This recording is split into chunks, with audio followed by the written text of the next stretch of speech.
శ్రీ గణేశాయ నమః.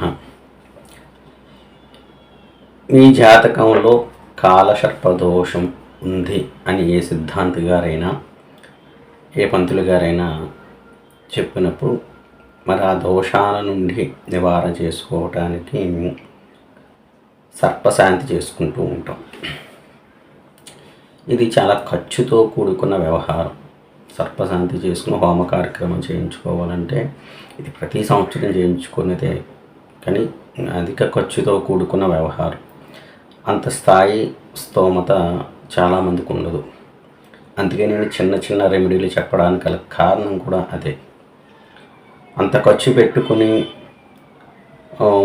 సర్పశాంతి కానీ లేదా సర్ప హోమాలు కానీ చేయించుకునే స్థాయి అందరికీ ఉండదు. కాబట్టి నేను చెప్పే ప్రతి రెమెడీ అందరికీ వెళ్ళాలి. ఎవరు ఉన్న స్థాయిని బట్టి అందరూ కూడా ఈ రెమెడీ చేసుకుని మంచి ఫలితాలు పొందాలని నేను చాలా చిన్న చిన్న రెమెడీలు అందరూ ఇంట్లో చేసుకోదగ్గవి మాత్రమే చెప్తున్నాను. సరే, కాలసర్పదోషానికి ఏ విధమైన పరిహారాలు ఉంటాయో తెలుసుకుందాం. ముందు కాలసర్పదోషం గురించి చిన్న వివరణ. జాతకంలో రాహు కేతుమయంగా మిగతా గ్రహాలన్నీ కూడా ఉండిపోతే దాన్ని కాలసర్పదోషంగా మనం పరిగణిస్తాం.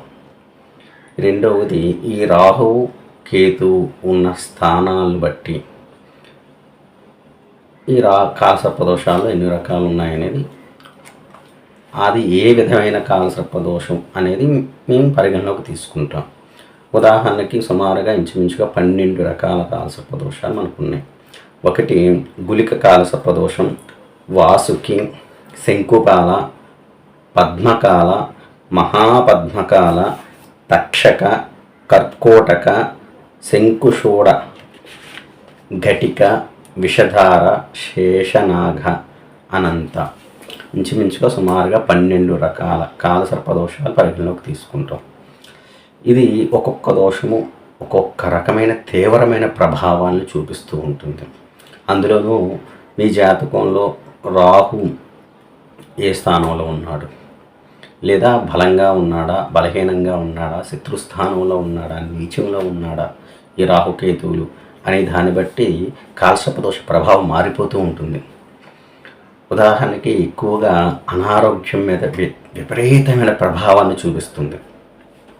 కొంతమందికి నరాలకి సంబంధించి నరాల బలహీనత అనేది, కాళ్ళు చేతులు తిమ్మిర్లెక్కిపోవటం, స్కిన్ ఎలర్జీలు వచ్చేయటం, దురదలు, దద్దుళ్ళు, రకరకాల చర్మ వ్యాధులన్నీ రావటం, వెన్నుపూసకు సంబంధించిన అత్యంత ప్రమాదకరమైన అనారోగ్యాలు, దీర్ఘకాలికమైన అనారోగ్యాలు పాలవటం, అనుకోకుండా కొన్ని ప్రమాదాల్లో వెన్నుపూసకు దెబ్బతలిగి కాళ్ళు చేతులు పడిపోవటం, లేదా నడుము కింద భాగం మొత్తం స్పర్శ జ్ఞానం లేకుండా అయిపోవటం, ఇంకా మంచాన్ని పట్టుకుని కదలలేకపోవటం, విపరీతమైన తలపోటు, ఎముకలకు సంబంధించి, చర్మానికి సంబంధించి, నాభి కింద స్థానానికి సంబంధించి విపరీతమైన అనారోగ్య సమస్యలు రావడం, కొంతమందికి అదే ప్రభావం సంతానం మీద కలగటం, సంతానం లేకపోవటం, కొంతమందికి ఎంత కష్టపడినా సరే ఏ దారి దొరకదు.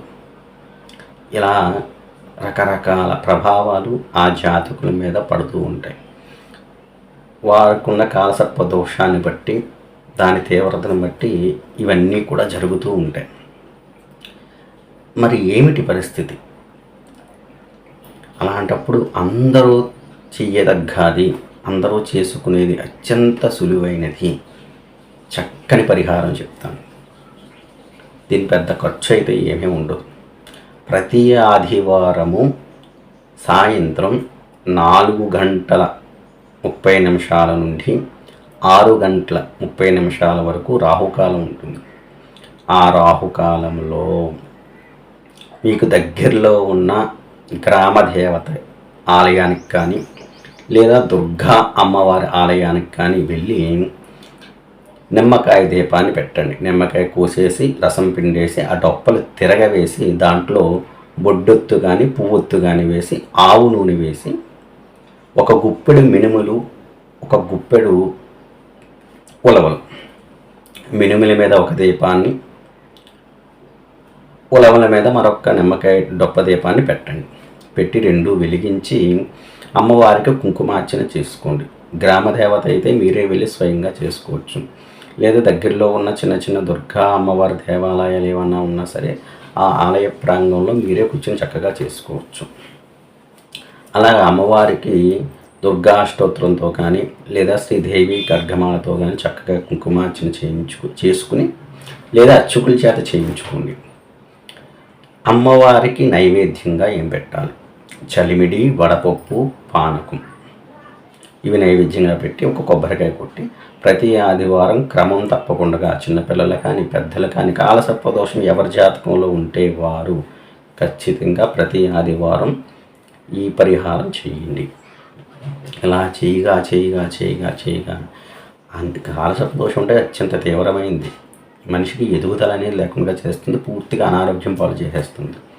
ఈ రెండూ లేకపోతే జీవితం అనవసరం కదా. ప్రతి ఆదివారం 1 గంటన్నర కష్టపడాలి చాలు. మీ ఫలితం మీరే చూస్తారు. ఇలా చేయగా కాలసర్పదోష తీవ్రత అనేది చాలా వరకు తగ్గుతూ వస్తుంది. తర్వాత సోమవారం అవకాశం ఉన్న ప్రతి ఒక్కరూ కూడా నాగవల్లి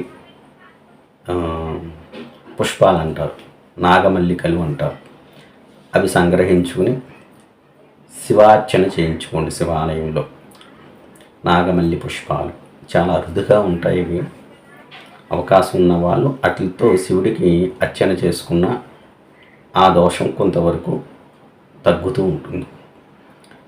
కనుక ఈ రెమెడీ ఎవరైతే చేసుకుంటారో మీరే ప్రత్యక్షంగా చూస్తారు. కాలసర్పదోషం ఉన్నప్పుడు మీ జాతకంలో ఎలాంటి జరిగినాయి, ఈ రెమెడీ ఆశించిన తర్వాత ఇవి ఆచరించుకుంటూ కొనసాగుతున్న తర్వాత మీ జాతకంలో మీరే ఎలాంటి మార్పులు చూశారు అని మీరే నాకు చెప్తారు. పెద్ద ఖర్చు అయితే ఏమీ ఉండదు.